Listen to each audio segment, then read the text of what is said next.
नमस्कार शिक्षक मित्रांनो, विद्यार्थी मित्रांनो आणि अभियोग्यता धारकांनो. लक्षात घ्या, आता पुणे आयुक्त कार्यालयासमोर आंदोलन चालू आहे. शिक्षकांचं आंदोलन आहे, शिक्षणासाठी आंदोलन आहे. त्यांची मागणी काय थोडक्यात आपण समजून घेऊया आणि हे यावरती इतर उमेदवारांचं म्हणणं काय ते पण आपण थोडक्यात समजून घेऊया. सो हा व्हिडिओ शेवटपर्यंत बघा, व्यवस्थित बघा, काळजीपूर्वक बघा. आपल्याचपैकी काही आपले बांधव आहेत जे शिक्षकच होणार आहेत, पण त्यांचा हक्क त्यांच्यापासून दुरावला जातोय. या संदर्भातलं हे आंदोलन आहे. आता या आंदोलनातले प्रमुख मुद्दे काय आहेत, त्यांच्या मागण्या काय आहेत आणि शिक्षक भरतीला खरंच उशिरा होणार का, हे बऱ्याच जणांचं म्हणणं आहे की असं असं होतं. त्याबद्दल पण मी बोलतो, पण हा व्हिडिओ शेवटपर्यंत बघा. आंदोलन काय करताय, मागण्या काय आहे, रिक्त जागा किती आहे क्रीडा विभागाच्या आणि शिक्षण विभागाचं यावरती धोरण काय थोडक्यात लक्षात घेऊया आपण. बघा, पहिले तर महाराष्ट्र राज्य युवा शारीरिक शिक्षण शिक्षक महासंघ व सहयोगी शारीरिक शिक्षक संघटना यांचं आमरण उपोषण. इथे दोन आपल्यातलेच बांधव आहेत जे आमरण उपोषणासाठी बसलेले आहेत. गेले 3 ते 4 दिवसापासून हे उपोषण चालू आहे आणि खूप अवघड कंडिशन ह्या दोघांची आहे. सो त्यांच्याबरोबर त्यांचे साथी पण सगळे तिथे अवेलेबल आहे. खूप मोठ्या प्रमाणात आंदोलन चालू आहे, मागण्या केल्या जातात, पण अजूनपर्यंत तरी शिक्षण विभागाकडून याची दखल घेतलेली नाहीये. सो यावरती बऱ्याचशा सोशल मीडियावरती सुद्धा, म्हणजे आपण म्हणूया की प्रिंट मीडिया असेल त्यांनी पण दखल घेतलेली, न्यूज मीडिया असेल त्यांनी पण दखल घेतलेली आहे, पण अजून शिक्षण विभागाने मात्र दखल घेतलेली नाही आहे. यामध्ये बघा, हे 24 तारखेपासून दिनांक 24 ऑगस्ट 2026, ऍक्च्युअली 24 जुलै पाहिजे, ऑगस्ट झालं, 24 जुलै 2026 पासून हे आंदोलन चालू आहे. आयुक्त कार्यालय पुणे या ठिकाणी चालू आहे. प्रमुख मागण्या 4 आहेत त्यांच्या. बघा, आता नीट मागण्या लक्षात घ्या. पहिली मागणी त्यांची काय आहे की जिल्हा परिषद क्रीडा शिक्षकांची सेवा प्रवेश नियमावली. बघा, जिल्हा परिषदेमध्ये क्रीडा शिक्षकांच्या भरती संदर्भात सेवा प्रवेश नियमावलीच नाहीये. ही नियमावली पण बनवली पाहिजे किंवा अपडेट करणं गरजेचं आहे. पहिला मुद्दा, सेवा शर्ती तात्काळ जाहीर करून भरती प्रक्रिया सुरू करण्यात यावी. म्हणजे भरती प्रक्रिया या संदर्भात लवकर ही नियमावली सेवा शर्ती लागू करून भरती करायला पाहिजे. दुसरं आहे की शासन निर्णय 2 जानेवारी 2026 नुसार मंजूर 4,860 क्रीडा शिक्षकांची सर्व 100% पदे पवित्र पोर्टल टेट 2025 भरतीच्या पहिल्या टप्प्यात भरावेत. आता आपल्याला माहिती आहे की पहिल्या टप्प्यामध्ये ह्या जागा येतच नाहीये, भरतीला ह्या जागा दिसतच नाहीये. सो ही पण मागणी त्यांची, ह्या पहिल्या टप्प्यातच आम्हाला ह्या जागा भरून दिल्या पाहिजे. आता मी तुम्हाला मागण्या सांगतो. दुसरं झालंय, तिसरं, 15 मार्च 2024च्या शासन निर्णयानुसार रिक्त होणाऱ्या शारीरिक शिक्षण क्रीडा शिक्षकांच्या पदांवर इतर विषय शिक्षकांचे समायोजन न करता ती पदे पवित्र पोर्टल मार्फत भरावीत. आता झालं काय, शिक्षकांच्या जागा मान्य असून मंजूर असून सुद्धा त्या ठिकाणी ती पद मंजूर करताना क्रीडा शिक्षक न भरता इतर शिक्षकांना तिथे काय समायोजन करायचा कार्यक्रम चालू आहे. हे पण चुकीचं आहे. त्यानंतर पुढचं आहे की जिल्हा परिषद केंद्र शाळा, माध्यमिक शाळा, महानगरपालिका, नगरपालिका, शासकीय आश्रमशाळा तसेच समाज कल्याण विभागातील प्राथमिक, माध्यमिक व उच्च माध्यमिक शाळांमधील सर्व शारीरिक शिक्षण क्रीडा शिक्षकांची रिक्त पदे पवित्र पोर्टल मार्फत भरावी, अशी ही मागणी आहे. टेट 25 मार्फत ही भरली जावी. आता यामध्ये लक्षात घ्या, हे सगळे अभियोग्यता धारक आहे, क्रीडा शिक्षक आहे. यांनी मोठ्या प्रमाणात आंदोलन हे पुणे आयुक्त कार्यालयासमोर केलेलं आहे आणि दोघ जण तर आमरण उपोषणला बसलेले आहे. आमरण उपोषण करत असताना खूप बिकट परिस्थिती दोघांची आहे.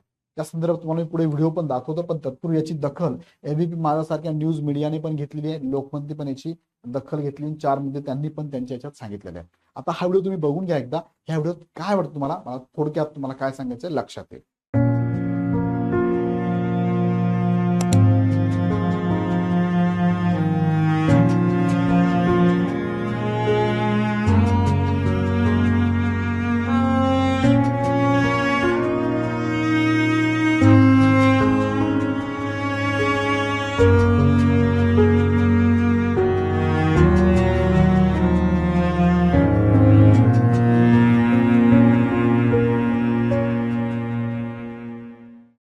आता हा व्हिडिओ तुम्ही बघितला असेल तर आता लक्षात घेऊया आपण. ह्या व्हिडिओमध्ये बघा, सर्वांनी काय लक्षात घ्या. पहिला मुद्दा मी तुम्हाला मांडतो बघा.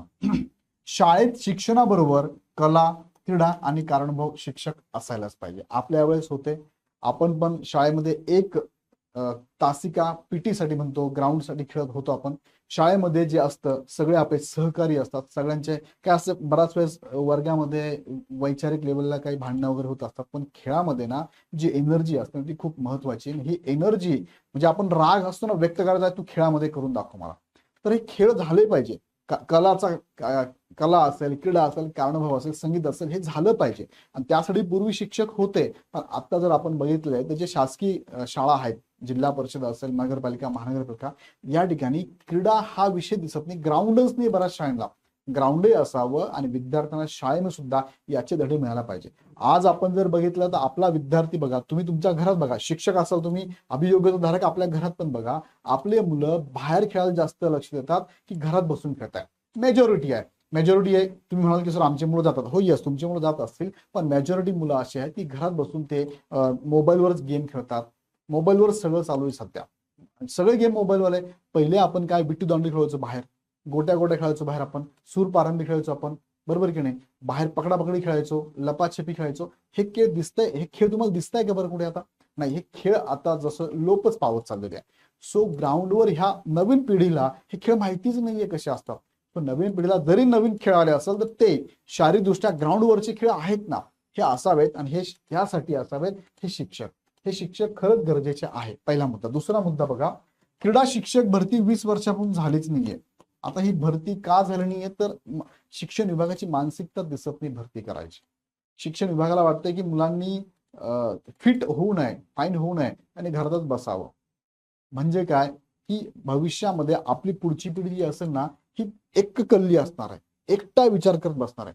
बघा तुम्हाला जर शाळेमध्ये जर ते असतील, शाळेत ठीक आहे गप्पा टप्पा करत असतील, पण जेव्हा संघ भावनेने ग्राउंडवर खेळतात ना, तेव्हा वेगळंच एनर्जी त्यांच्यामध्ये असते, शारीरिक फिटनेस त्यांच्यामध्ये असतो, तो असणं गरजेचाच आहे. लक्षात घ्या.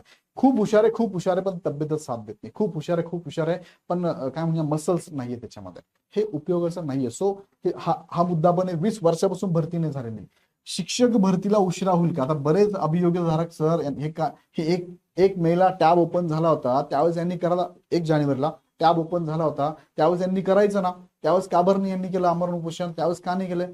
बघा विद्यार्थी मित्रांनो आणि अभियोग्यताधारकांनो, हे आत्ता शिक्षण विभागाकडनं जर पवित्रपूरला ऍड येत नाहीये, दिसत नाही क्रीडा विभागाची भरण्याची मानसिकता, त्यामुळे हे सगळे शिक्षक पुढे आलेले, जे अभियोग्यताधारक म्हणून आपण पुढे आलेले आहे.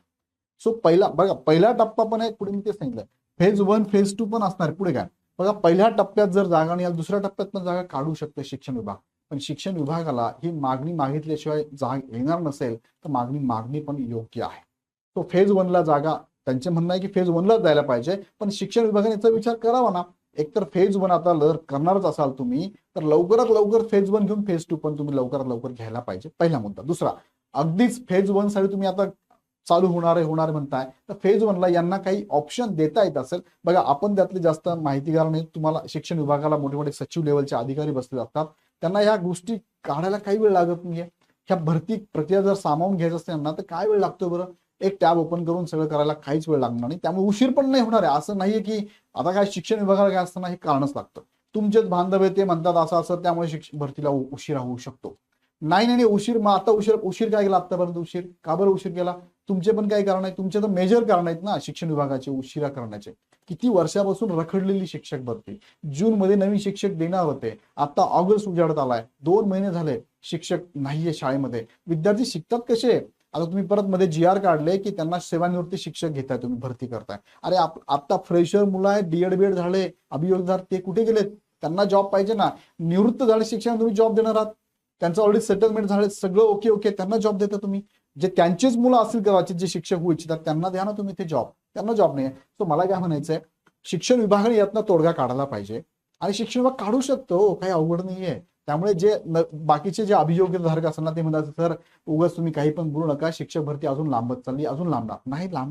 आणि मला सांगा, डिजिटल युगामध्ये आपण आहोत. आजकाल तुम्हाला सगळ्या गोष्टी कशा क्विक अवेलेबल आहे. इथे नाही काय अवेलेबल, 100% अवेलेबल, 100%. तुमची भरती एका बाजूला समांतर चालू ठेवा, बाजूला यांना टॅब पण देऊ शकता एक बाजूला. दुसरं, पहिला फेज लवकर होत असेल, दुसरा फेज लगेच अनाऊन्स करून त्यांना टॅब आता ओपन करून दुसऱ्या फेजला जागा द्या. हे पण इथे पर्याय नाही असं नाहीये. बघा आपण त्यांना वेगळं तुटकं ठेवू शकत नाही, आपलेच आहेत, सगळे आपलेच आहे. आपणच लहानपणी शिकलो 10वी पर्यंत प्रार्थना, सारे भारतीय माझे बांधव आहेत म्हटलंय की नाही बाळांनो? म्हणजे शिक्षक मित्रांनी बाळांना म्हटलं, मला माफ करा शिक्षक मित्रांनो, तर बांधव आहेतच ते. आणि आपण शिक्षक होणार आहोत, शिक्षकामध्ये आपला गुण आहे, सगळ्यांना सामावून घ्यायचं, सगळ्यांना बरोबर घेऊन जायचंय. ठीक आहे, बऱ्या अंशी अन्याय वगैरे ह्या गोष्टी आपण मागे पण बोललेलो आहेत, यावरती आपलं भाष्य झालेलं आहे. पण आता जर त्यांची वेळ अशी असेल, ते एक वर्षापासून त्यांची भरती होत नसेल, तर त्यांना पण आपण नक्कीच सपोर्ट करायला पाहिजे. हा सपोर्ट करताना तुमचं खड्ड्यात टाकून त्यांना सपोर्ट करा असं मी म्हणत नाहीये. तुमचं पॅरलली चालत राहत असताना यांनाही कसं इथे सामावून घेता येऊ शकतं, यावरती आपण बोलायला पाहिजे, यावरती कमेंट करायला पाहिजे. तुम्ही पण निगेटिव्ह बोलून काय होणार आहे, पॉझिटिव्ह पण बोला तुम्ही. आपण आपलं थांबून त्यांचं द्या असं मी म्हणतच नाहीये.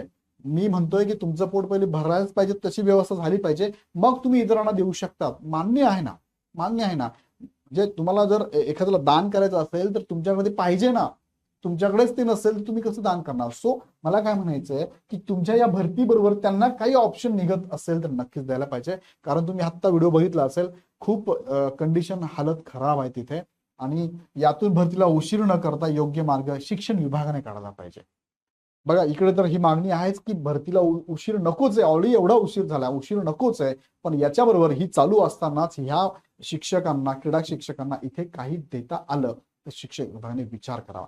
यावर तुम्हाला काय वाटतं मला कमेंटमध्ये नक्की कळवा. पण शिक्षकांनो, भावी शिक्षकांनो, सजगतेने आपलेच बांधव आहेत हे लक्षात ठेवून व्यवस्थित त्यांनाही आपल्याबरोबर कसं घेता येईल, सामावून घेता येईल, आपल्याबरोबर त्यांना पण, त्यांच्या पाठीमागे पण फॅमिली आहे, त्यांना पण पुढचं उदरनिर्वाह करायचा आहे.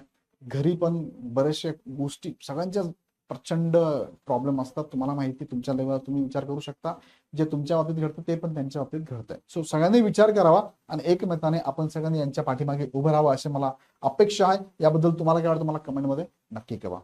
व्हिडिओ जास्त लांब घेतला मी, पण मत मांडली कशी वाटली मला कमेंटमध्ये कळवा. पुन्हा व्हिडिओ आपण नेक्स्ट मध्ये. धन्यवाद.